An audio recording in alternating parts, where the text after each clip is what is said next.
Hello everyone, जय जगन्नाथ। आज चलतु बनई नेबा महाप्रभु श्री जगन्नाथ 56 भोगर गोटे दही पाचेड़ी। प्रथमे आमे फल गुड़ी को छोट छोट करी काटी नेछु। आपणक मन पसंदर जो भी फल नहीं परिबे, बास सेई फल रे खट्टापण नथिबा दरकार। मु एठी फल रे नेछि डालिंब, सेउ, काकुड़ी, आत, ता सह एठी मु नेछि स्वाद अनुଯାयी किछि लूण आ किछि कला लूण। आउ एठी मु गुंड करी नै जाइछि 4-6टी गुलमरीच, ता सह गोटे गुजराती को। ता सह मु एठी नेछि किछि मिश्री र गुंड, आपण चाहिले चीनी गुंड भी नै परिबे।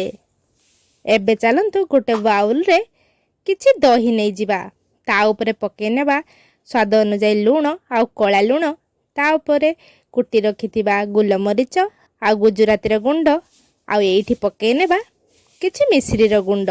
से सब को आमे भल्ल भाबरे गोळे नेबा। एठी मु पूरा फ्रेश दही ही नेछि।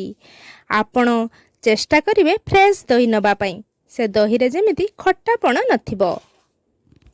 एबे चलंतु ता ऊपर काटी रखिथिबा फल गुडी को पके नेबा। सेउ, काकुड़ी ता ऊपर पके नेबा, रखिथिबा आत, आउ एबे पके नेबा ता ऊपर डालिंबर मंजी को। एबे से सब को आमे भल्ल भाबरे गोळे नेबा। एबे देखंतु हमर रेडी होई गला दही पाचेड़ी।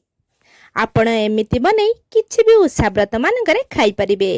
जो उषाव्रत मानकरे आपण फल खाइबा पसंद करंती, से जागर हेउ, बासंती हेउ किबा दुर्गा पूजा। रेसिपीटी आपण को पसंद आसिले प्लीज मो चैनल को लाइक, शेयर एंड सब्सक्राइब कर देबे। Thanks for watching.